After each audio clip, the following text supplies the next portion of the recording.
Assalamualaikum warahmatullahi wabarakatuh. Waalaikumsalam warahmatullahi wabarakatuh. Bismillahirrahmanirrahim. Assalatu wassalamu ala asrofil anbiya'i wal mursalin wa ala alihi wa sahbihi ajmain.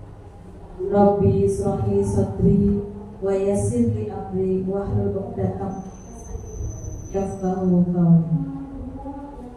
Bapak Ibu yang kami hormati, pada pagi hari ini, Kamis 16 Oktober 2025, kita berkumpul bersama-sama di sini pada acara kegiatan diseminasi praktik baik 7 jurus guru BK. Baiklah, untuk susunan kegiatan diseminasi pada pagi hari ini, yang pertama pembukaan, yang kedua menyanyikan lagu Indonesia Raya, yang ketiga sambutan kepala sekolah atau yang mewakili, yang keempat acara inti, yang kelima tanya jawab, dan yang terakhir penutup. Bapak Ibu yang terhormat, marilah bersama-sama kegiatan pada hari ini kita buka dengan basmalah. Bismillahirrahmanirrahim. Untuk selanjutnya menyanyikan lagu Indonesia Raya. Hadirin dimohon berdiri.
Hadirin dimohon duduk kembali.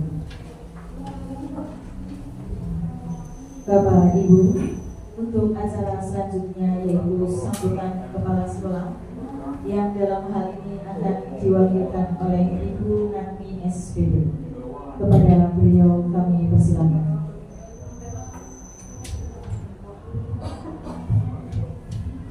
Bismillahirrahmanirrahim. Assalamualaikum warahmatullahi wabarakatuh. Waalaikumsalam warahmatullahi wabarakatuh. Yang terhormat Bapak Ibu peserta diseminasi 7 jurus BK. Puji syukur kami panjatkan kehadirat Allah SWT yang telah melimpahkan rahmat dan hidayahnya kepada kita semua, sehingga kita bisa berkumpul di tempat ini dalam keadaan sehat walafiat untuk mengikuti acara diseminasi praktek baik 7 jurus BK. Shalawat dan salam semoga senantiasa tercurah kepada junjungan kita Nabi Muhammad Sallallahu Alaihi Wasallam beserta keluarga, sahabat, dan pengikutnya hingga akhir. Bapak Ibu yang saya hormati, kegiatan ini merupakan ilmu yang perlu kita ketahui oleh semua guru mapel. Karena di dalamnya nanti banyak pengetahuan tentang bagaimana kita sebagai guru bisa memahami pribadi siswa serta gaya belajar dan pembelajaran yang sesuai dengan potensi siswa kita.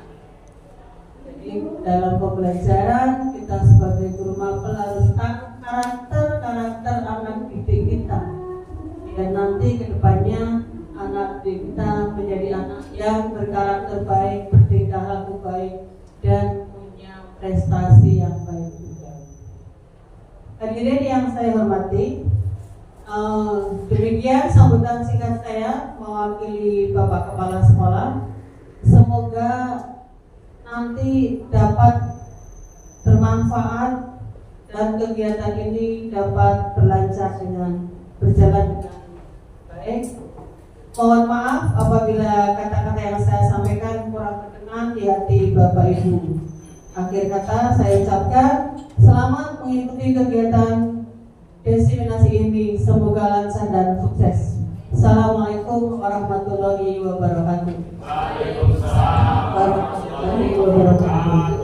Terima kasih kami sampaikan kepada Ibu Hatmi SPD yang dalam hal ini mewakili Bapak Kepala Sekolah. Baiklah Bapak Ibu yang kami hormati, untuk acara berikutnya yaitu acara inti penyampaian atau presentasi yang akan disampaikan oleh Ibu Ida Ayu Oktaviani SPD, yaitu diseminasi praktik baik 7 lulus BK. Kepada beliau kami persilakan. Bismillahirrahmanirrahim. Assalamualaikum warahmatullahi wabarakatuh. Waalaikumsalam. Selamat siang Bapak Ibu.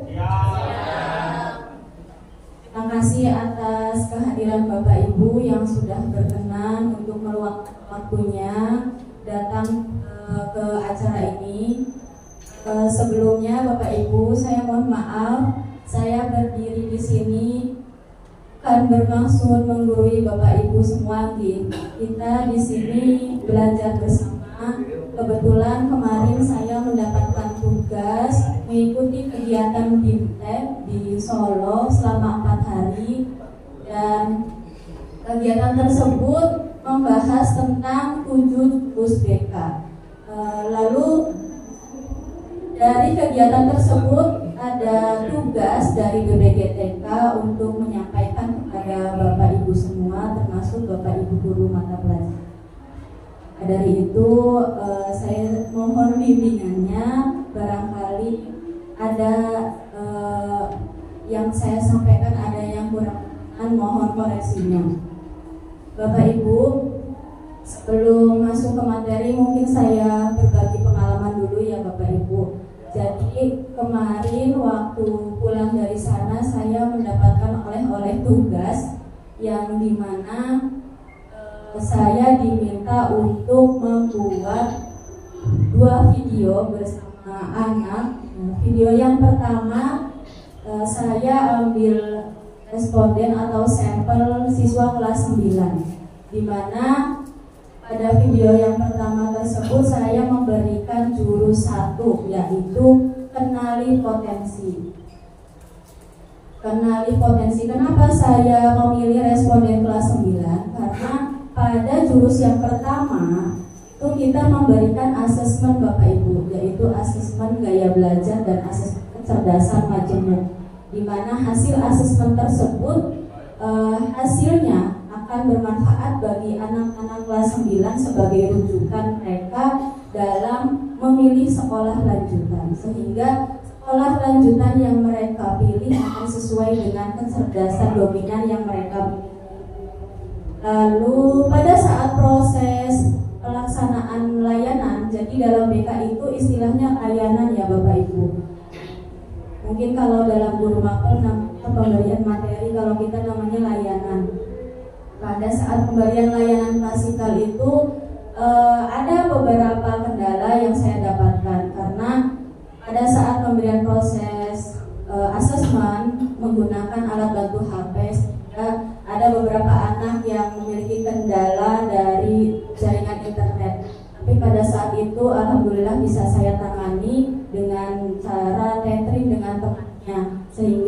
anak yang memiliki kendala tersebut tetap dapat mengisi asesmen dan mengetahui hasilnya. Lalu pada pengisian kecerdasan majemuk ini juga kemarin ada kendala karena pertanyaannya cukup panjang dan cukup banyak sehingga menyita waktu. Tetapi untuk anak-anak yang belum berhasil mengisi pada saat itu saya arahkan untuk melanjutkan di rumah. Tapi sebagian besar sudah mengisi sehingga mereka juga sudah tahu kecerdasan dominan yang mereka miliki apa. Lalu pada pengambilan video yang kedua, saya mengambil responden kelas 8 Bapak Ibu. Jurus yang saya berikan itu jurus ketiga, yaitu tumbuhkan resiliensi. Resiliensi ini kemampuan diri dalam berusaha untuk bangkit dan menjadi versi yang lebih baik dari sebelumnya. Kenapa saya ambil kelas 8? Karena pada anak usia kelas 8 ini memang remaja yang sedang puncak-puncaknya merasa penasaran, lalu emosinya juga tidak stabil, sehingga saya rasa ini pas atau cocok untuk diterapkan di kelas 8. Pada saat proses layanan di kelas 8, untuk jurus 3 saya menggunakan media kartu. Jadi anak-anak pada saat itu saya arahkan untuk membuat menara menggunakan kartu. Saya sediakan sekitar 25 kartu per kelompok, lalu mereka membuat menara. Lalu hubungannya apa Bapak Ibu dengan resiliensi? Pada saat proses layanan, saya bagi menjadi beberapa kelompok. Lalu saya mengamati masing-masing kelompok ini memiliki reaksi yang berbeda. Ada yang tetap tenang, membuat menara sampai menaranya tersusun rapi dan tinggi. Ada juga yang meninggalkan menaranya karena kurang sabar dalam menyusunnya. Ada juga yang berhasil membuat menara tapi penuh emosional karena mungkin greget ya Bapak Ibu, menaranya roboh lagi, tapi mereka tetap berhasil akhirnya. Dari respon yang berbeda-beda ini dapat kita lihat Bapak Ibu bahwa anak itu ternyata punya pengendalian diri yang berbeda-beda. Ada yang sudah memiliki resiliensi yang baik, ada juga yang belum memiliki resiliensi yang baik. Maka dari itu PR kita bersama supaya anak-anak kita dapat memiliki resiliensi yang baik sehingga mereka dapat mengatasi masalahnya dan dapat menyelesaikan masalahnya dengan baik sehingga mereka menjadi versi yang lebih baik dari sebelumnya dan bisa belajar dari pengalaman. Baik Bapak Ibu, sebelumnya kita speaking dulu ya. Jadi itulah pengalaman saya yang saya dapatkan selama saya mengaplikasikan atau mengimplementasikan jurus yang saya dapatkan kemarin ketika di Solo. Ini sebelum materi kita speaking dulu ya Bapak Ibu, sekaligus perkenalan apa saja sih 7 jurus BK itu. Jadi ini saya akan menampilkan jingle dari jurus BK. Ada gerakannya juga. Nanti mohon Bapak Ibu mengikuti gerakan 7 jurus BK ini.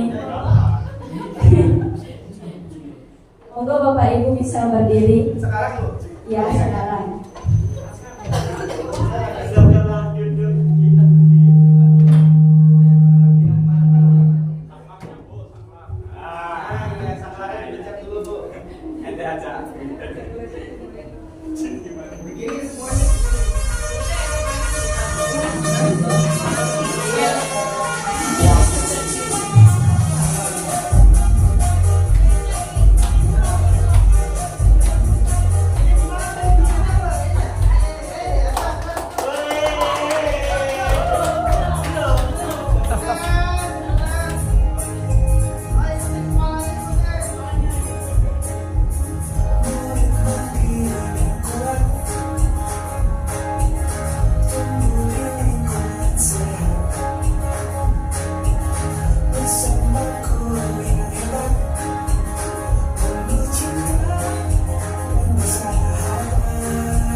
Kita mulai masuk ke materi ya.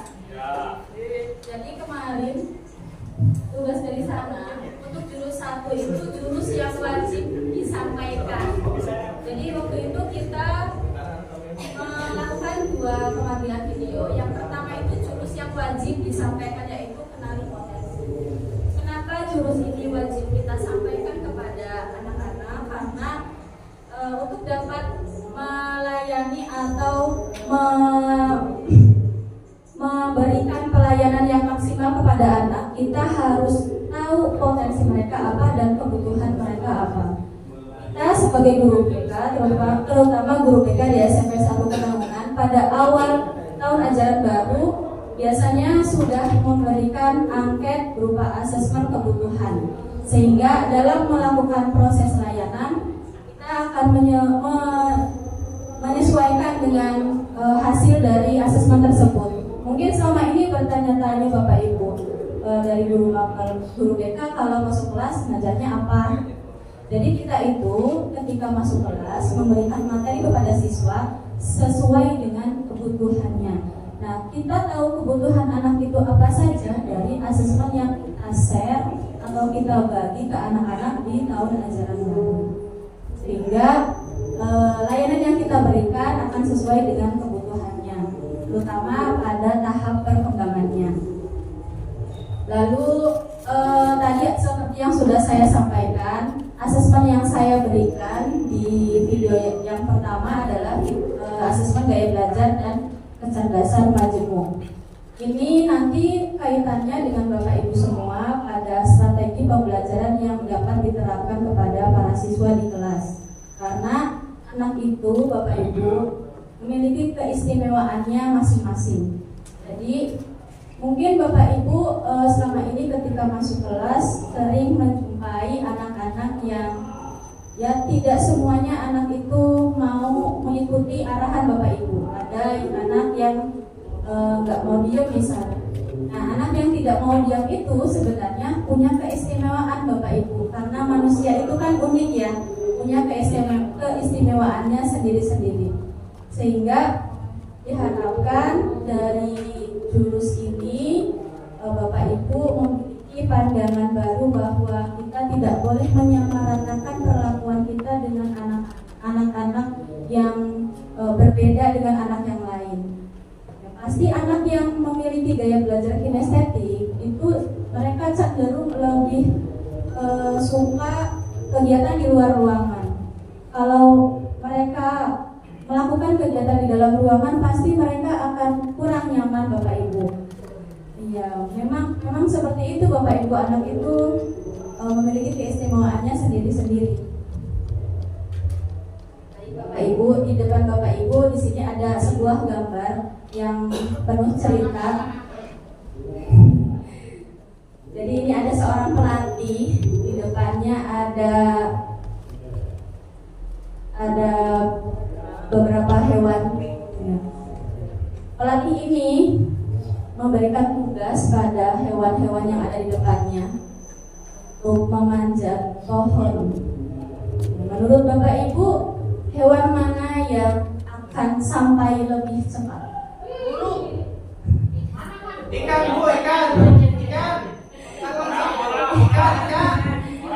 Menurut Bapak Ibu, hewan mana yang sampai lebih cepat?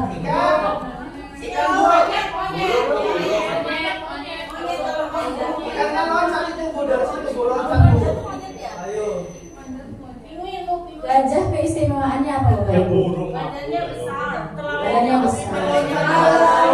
Kalau ikan keistimewaannya apa? Bisa berenang. Kalau penguin bertahan dalam suhu dingin ya. Kalau burung, monyet, berarti yang bisa sampai lebih cepat monyet ya Bapak Ibu. Ya, disuruhnya memanjat. Jadi yang memiliki keistimewaan memanjat itu kan monyet ya Bapak Ibu. Ya, ini sebagai ilustrasi kita ya dalam menghadapi anak-anak kita memiliki keistimewaannya sendiri-sendiri, sehingga kita sebagai guru tidak boleh menyamakan anak satu dengan anak yang lain. Pasti mereka punya keistimewaannya masing-masing. Lalu Bapak Ibu, sebagai seorang pendidik, kita tugasnya tidak hanya memberikan materi akademik. Kenapa 7 jurus BK ini saya sampaikan juga kepada Bapak Ibu guru mapel, karena ini sebenarnya bersifat umum ya, jadi penting juga untuk Bapak Ibu diterapkan dalam pembelajaran untuk menumbuhkan karakter baik peserta didik kita. Nah, kecerdasan majemuk. Jadi asesmen yang saya berikan kemarin pada tugas yang pertama, salah satunya kecerdasan majemuk. Anak-anak kemarin yang mengikuti video dengan saya, pengambilan video dengan saya, sudah mengetahui kecerdasannya masing-masing. Jadi manusia itu memiliki 8 kecerdasan majemuk, Bapak Ibu. Bapak Ibu pun mungkin sama, punya kecerdasan dominan sendiri. Ya, tidak mungkin semuanya bisa menguasai. Begitupun dengan anak-anak kita. Seperti tokoh yang berada di depan Bapak Ibu. Ini ada beberapa tokoh yang dimana mereka itu bisa sukses dengan kecerdasannya masing-masing. Begitupun dengan anak-anak kita, Bapak Ibu. Lanjut Bapak Ibu, gaya belajar. Nah, ini sangat berkaitan dengan guru mata pelajaran. Jadi gaya belajar itu ada 3, visual, auditori, dan kinestetik. Gaya belajar visual ini seseorang mudah memahami sesuatu dari gambar, warna, maupun grafik. Nah, untuk pengaplikasiannya di pembelajaran bisa dengan menggunakan poster, lalu memberikan tanda penting berupa stabilo ya biasanya, itu juga bisa. Lalu menggunakan peta konsep atau mind mapping juga bisa. Lalu yang kedua adalah gaya belajar auditori. Auditori ini mereka lebih peka terhadap suara, sehingga strategi pembelajaran yang bisa Bapak Ibu gunakan bisa menggunakan rekaman, tanya jawab, diskusi maupun video, karena video juga kan ada suaranya ya Bapak Ibu. Lalu yang ketiga, gaya belajar kinestetik.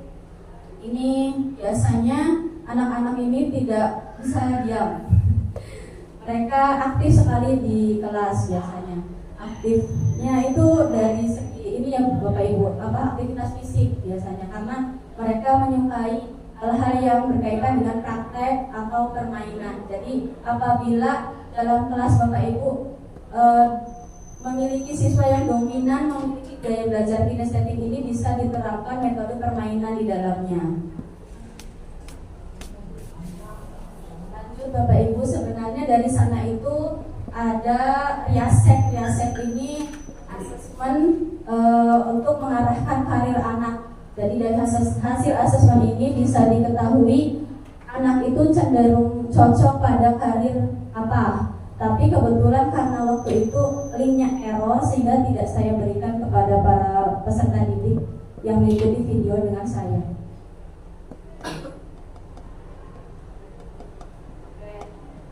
Lanjut ke jurus yang ketiga ya Bapak Ibu. Jurus yang ketiga ini tumbuhkan resiliensi. Resiliensi ini seperti yang sudah saya katakan tadi, kemampuan diri dalam mencoba untuk bangkit atau berusaha bangkit sehingga bisa menjadi versi yang lebih baik dari sebelumnya. Ini ibaratnya seperti pantulan bola basket Bapak Ibu. Bola basket itu kan semakin ditekan ke bawah akan semakin terpantul ke atas ya. Begitulah resiliensi. Harapannya resiliensi ini semakin anak tersebut mendapatkan pelajaran baru dalam hidupnya, mereka akan semakin baik ke depannya. Maka dari itu waktu itu saya kasih media kartu karena supaya anak dapat mengilustrasikan resiliensi dalam kehidupannya. Nah, di sini ada beberapa pernyataan Bapak Ibu. Resiliensi ini bisa sudah dapat menerapkan yang namanya growth mindset. Growth mindset ini artinya pemikiran yang bertumbuh. Lawan dari growth mindset adalah fixed mindset. PR kita bersama bagaimana kita menanamkan growth mindset pada diri peserta didik kita. Tapi sebelum kita belajar bagaimana caranya, saya minta tolong Bapak Ibu, nanti saya bagikan kertas, lalu Bapak Ibu menempelkan kertas tersebut pada refleksi yang sudah saya siapkan. Bapak Ibu menjawab dari pernyataan yang pertama sampai terakhir, termasuk growth mindset atau fixed mindset. Itu ya Bapak Ibu. Sebentar saya bagikan kertasnya dulu.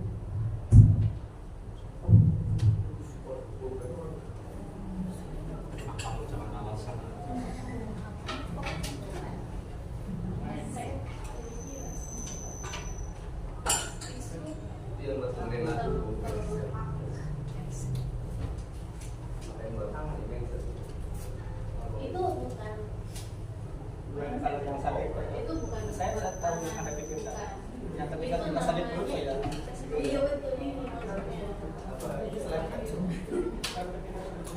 iya itu main saya bukan yang buat anak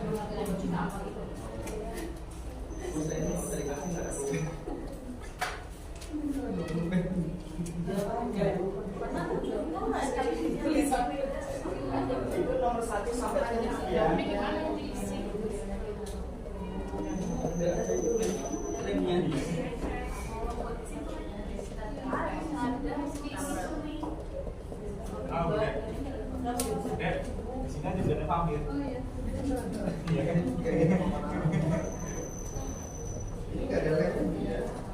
Itu pilih salah satu tuh. Itu pilih salah satu apa salah kamu? Ya.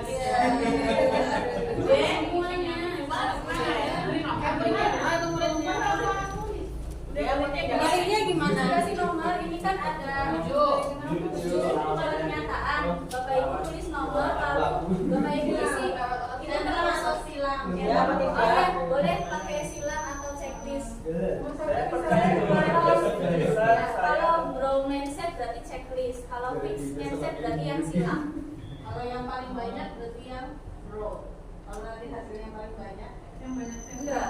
Jadi Bapak Ibu mengklasifikasikan saja. Oh. Mengklasifikasikan saja. Kayak ujian gitu ya. Saya percaya bahwa saya sudah Fixed mindset itu pemikiran yang tetap. Kalau growth mindset itu pemikiran yang bertumbuh. Ketika saya menghadapi tantangan, saya biasanya menyerah karena saya merasa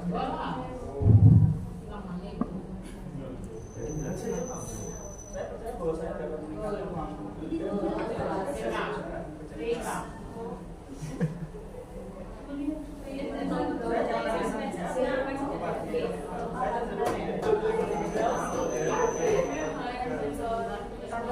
Dihadapi walaupun tak menjadi beban, tak menjadi asat.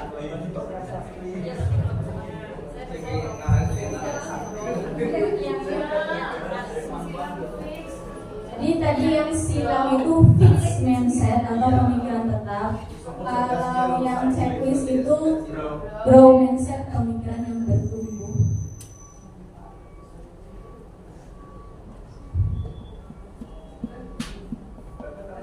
Kalau sudah bisa ditempelkan Bapak Ibu ke depan. Saya tidak percaya. Ini ya samping.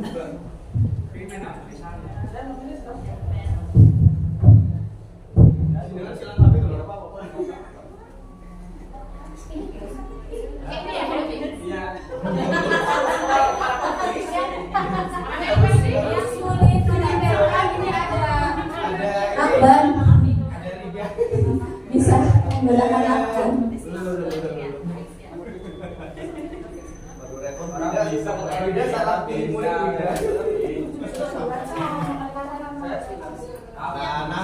Sebelum menanamkan growth mindset ini pada siswa, kita belajar mengklasifikasikannya dulu.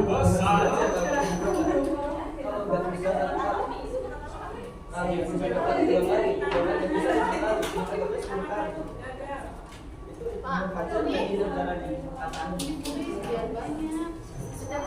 saya mengambil tantangan, saya biasanya merasakan bukan saya sekali. Ini mengajar saya kerja.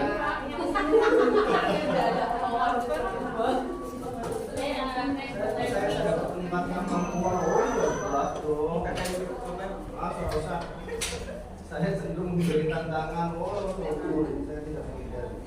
Walau saya rintangan. Saya melihat penampakan kegagalan. Walau halangan rintangan.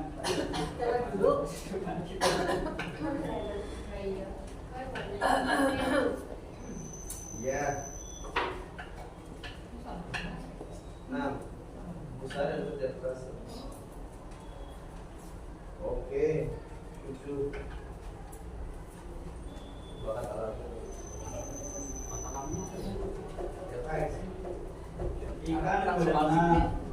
Itu pakai alam. Biru terbang. Oke, ini Pak ada.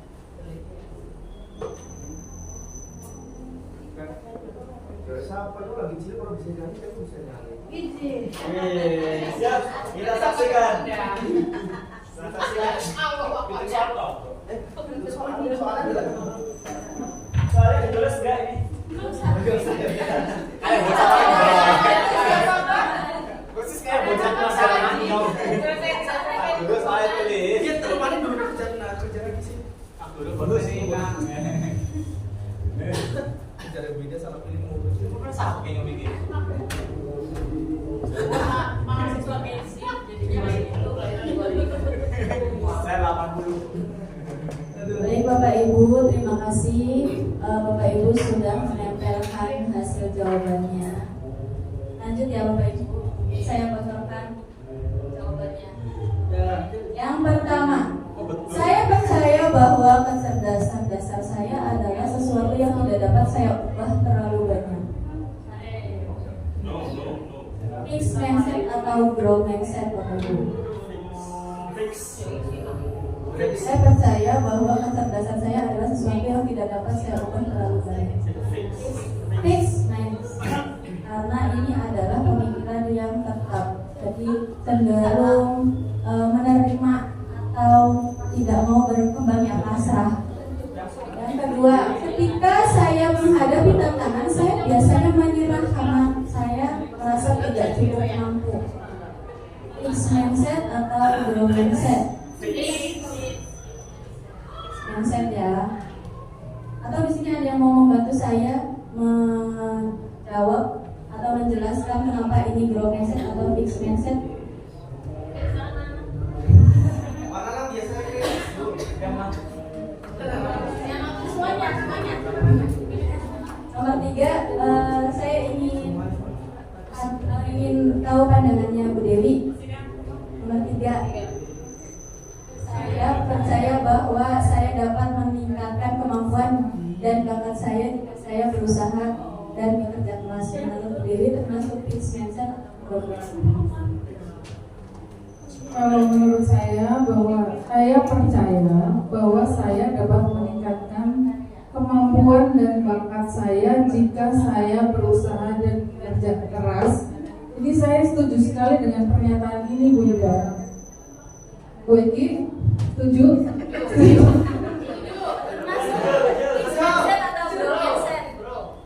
Menurut saya ini adalah growth mindset. Di mana Bapak Ibu yang lain monggo silakan pendapatnya.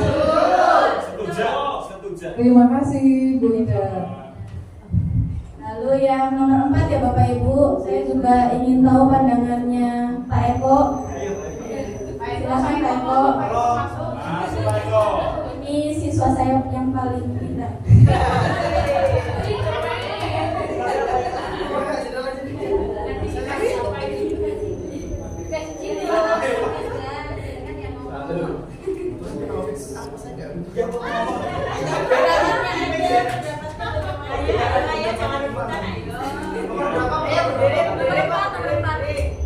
Nomor 4 ya. Bahasanya apa sih? Salah. Berdiri. kan Mikir nggak? karena saya takut terlihat bodoh atau gagal. Saya tadi jawabnya sih kan. Iya. Gimana? Alasannya apa? Alasannya? Kenapa Ya, Pak ingin Eko aja. Ya, ingin aja.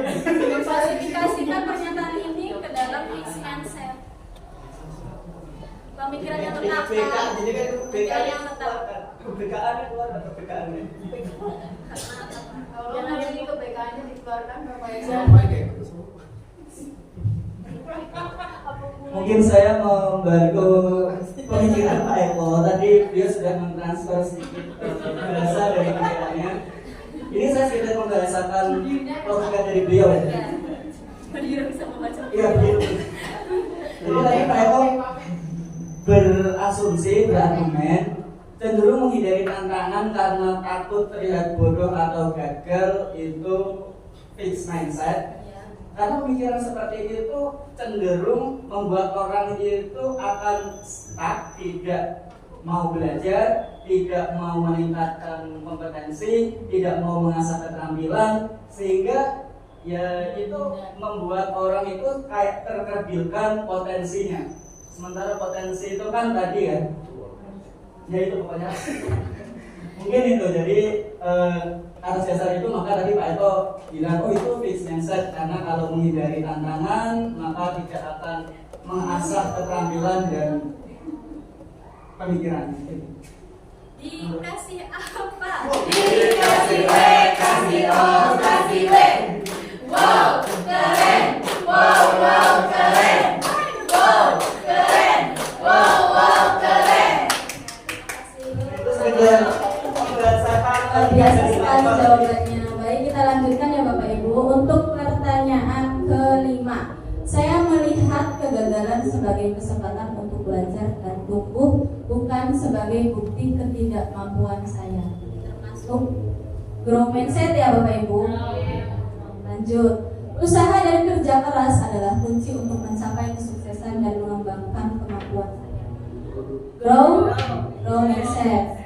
Terakhir, bakat alami adalah faktor terpenting dalam mencapai kesuksesan. Usaha saja tidak cukup jika Anda tidak berbakat. Masuk?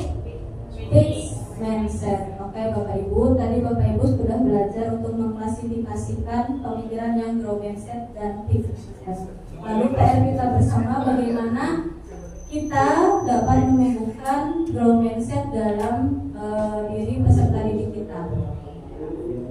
Pemikiran yang growth mindset, Bapak Ibu, kemarin saya mendapatkan ilmu baru dari sana. Ada istilahnya rumus burger. Bapak Ibu, burger itu kan ada lapisannya ya. Di sana ada 3 lapis rumus untuk bisa kita terapkan kepada para siswa, yang terdiri dari lapisan pertama apresiasi, lapisan kedua koreksi, lapisan ketiga apresiasi lagi. Jadi ketika kita menemui peserta didik kita yang memiliki permasalahan yang berkaitan dengan kurangnya resiliensi, kita dapat memberikan rumus itu. Kita kasih apresiasi dulu, lalu koreksi, lalu apresiasi lagi. Apresiasi yang pertama kita berikan untuk menumbuhkan kepercayaan pada anak kepada kita. Lalu koreksi, kita bisa memberikan saran pada anak tersebut, dan apresiasi yang terakhir kita jadikan sebagai motivasi kepada anak tersebut. Nanti bisa Bapak Ibu terapkan ketika Bapak Ibu menjumpai anak yang memiliki masalah dalam hal resiliensi ya Bapak Ibu. Mungkin itu saja Ibu ilmu yang saya sampaikan, karena tugas dari BPKTK kemarin tidak semua jurus, hanya 2 jurus saja. Yang kebetulan kemarin saya implementasikan adalah jurus yang pertama dan jurus yang ketiga. Semoga apa yang saya sampaikan dapat bermanfaat, dapat Bapak Ibu terapkan pada pembelajaran, dan dapat bermanfaat juga untuk sekolah. Saja dari saya. Wassalamualaikum warahmatullahi wabarakatuh. Baiklah Bapak Ibu, untuk acara berikutnya yaitu sesi tanya jawab. Kami berikan kesempatan untuk untuk pertanyaannya ada berapa Bu Ija? 2, oke. Untuk sesi pertama silakan Bapak Ibu, 2 pertanyaan. Oh iya. Oke. Bisa maju ke depan Pak supaya Sini aja. Yang di sini yang saja. menjawab. Oh gitu. Satu Pak Nana, kemudian nanti yang kedua. Silakan Pak Nana, dimulai pertanyaannya apa? Bisa digeser slide-nya ke sebelumnya. Yang ada pantulan nanti saya tertarik sekali. Nah ini. Saya belum baca soalnya. Oh iya.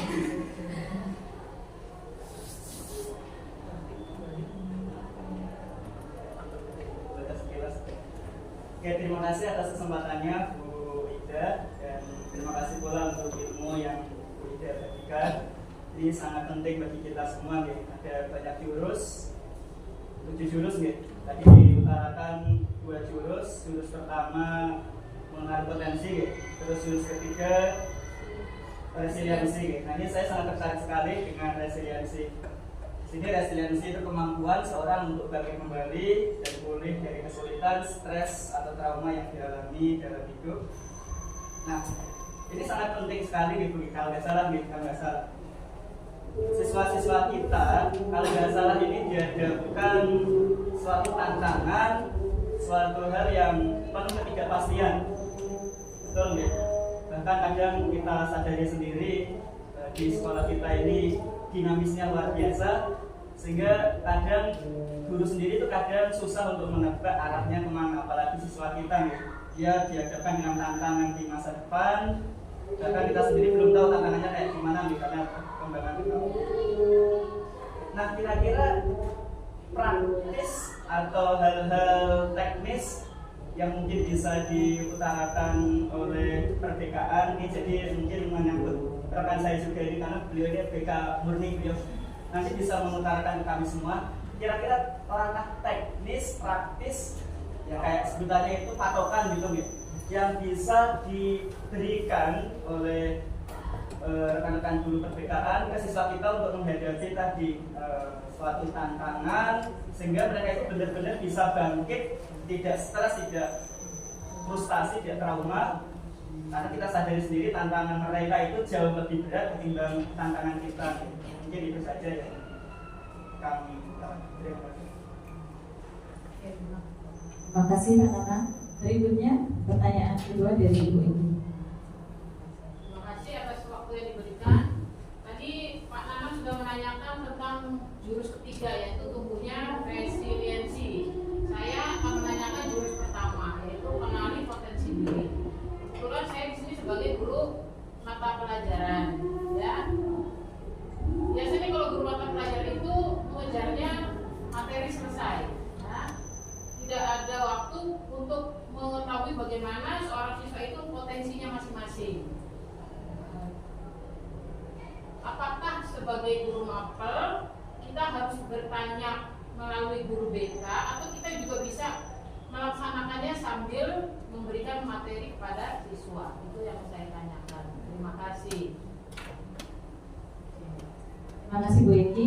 Ada 2 pertanyaan pada sesi pertama. Tadi yang pertama dari Pak Nana, langkah apa atau tekniknya bagaimana nih yang harus dilakukan untuk tadi jurus yang menumbuhkan jurus yang ketiga, resiliensi. Dan Ibu Edi tadi pertanyaannya adalah apakah sebagai guru mapel kita juga bisa langsung untuk mengenali potensi diri melalui pemberian materi, ataukah kita harus komunikasi dulu bersama guru BK untuk mengetahui potensi apa yang dimiliki oleh anak.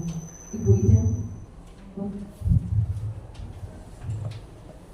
Ibu, saya akan mencoba menjawab pertanyaan yang pertama dari Pak Nanang. Sebagai guru BK, Bapak Ibu, di awal tahun ajaran baru itu kita biasanya membuat angket kebutuhan, Bapak Ibu. Angket kebutuhan tersebut disesuaikan dengan tahap perkembangan siswa. Misalnya guru BK kelas 7, butir pernyataannya menyesuaikan dengan tahap perkembangan kelas 7, begitupun kelas 8 maupun kelas 9. Sehingga dari hasil angket tersebut dapat diketahui kebutuhan siswa apa saja yang sesuai dengan tahap perkembangannya. Dan dengan mengetahui kebutuhan siswa dari hasil angket tersebut, kita dapat melakukan pendampingan yang sesuai dengan kebutuhannya. Antaranya dengan memberikan layanan-layanan BK, yaitu layanan konseling, responsif maupun klasikal. Jadi guru BK itu dalam memberikan layanan dengan siswa tidak hanya pada saat dalam kelas, tetapi juga di luar kelas, yaitu pada saat konseling maupun responsif. Sehingga dengan diberikannya layanan-layanan tersebut kepada siswa diharapkan dapat mengatasi permasalahan siswa, termasuk permasalahan tentang resiliensi.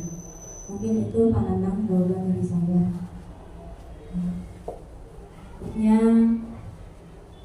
Saya mencoba menjawab dari pertanyaan Bu Eki sebagai guru mapel.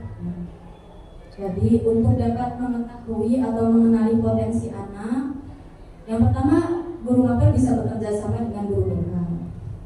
Yang kedua, guru mapel karena durasinya lebih lama di kelas bisa dengan memahami melalui pendekatan dengan anak. Di antaranya pendekatan secara personal maupun dari hasil belajarnya bisa, atau ketika proses pemberian materi juga bisa dilakukan pengamatan maupun pendekatan tersebut. Mungkin itu jawaban dari saya. Barangkali ada yang mau menambahkan.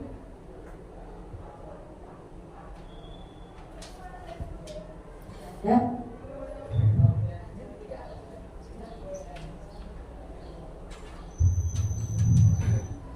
Oke Bapak Ibu, alhamdulillahirobbilalamin, kegiatan diseminasi 7 jurus BK pada hari ini sudah kita laksanakan bersama-sama. Semoga dengan adanya presentasi yang disampaikan oleh Bu Ida terkait 7 jurus yang harus kita lakukan sebagai pendidik ya kepada anak-anak, apa saja langkah-langkahnya tadi sudah dijabarkan oleh Bu Ida, mulai dari kita sebagai guru atau pendidik harus mengenali potensi siswa, apa yang mereka senangi, apa dan yang tidak mereka senangi. Kemudian gaya belajar yang mereka senangi itu yang mana, tadi sudah dijelaskan ada 3, dan juga tadi resiliensi, bagaimana supaya siswa bisa menghadapi kesulitan atau stres ketika nanti menghadapi proses pembelajaran. Baiklah Bapak Ibu, sekali lagi kami sampaikan terima kasih atas partisipasinya pada pagi hari ini, dan juga kepada Ibu Ida kami sampaikan terima kasih banyak atas ilmu yang diberikan. Semoga bisa bermanfaat, dan sebagai pendidik semoga kita bisa menerapkan ilmu yang sudah disampaikan oleh Ibu Ida pada kegiatan hari ini. Baiklah Bapak Ibu, marilah kita tutup kegiatan pada hari ini dengan bacaan hamdalah bersama. Alhamdulillahirobbilalamin. Akhirul kalam, ya Bina. Sebelum meninggalkan ruangan kita Ice breaking. lagi. Oke, ada ice breaking lagi Bapak Ibu. Jurus BK. Ya, Bapak Ibu sekali lagi terima kasih. Sampai ketemu lagi di presentasi yang berikutnya. Billahi taufiq wal hidayah. Wassalamualaikum warahmatullahi wabarakatuh. Mari Bapak Ibu kita ice break lagi. Kita sama-sama berdiri. Supaya hafal gerakannya ya Bapak Ibu.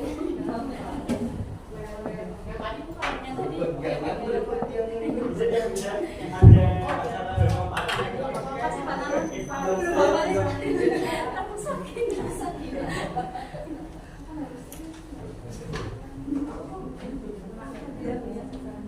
Ini apa? Jadi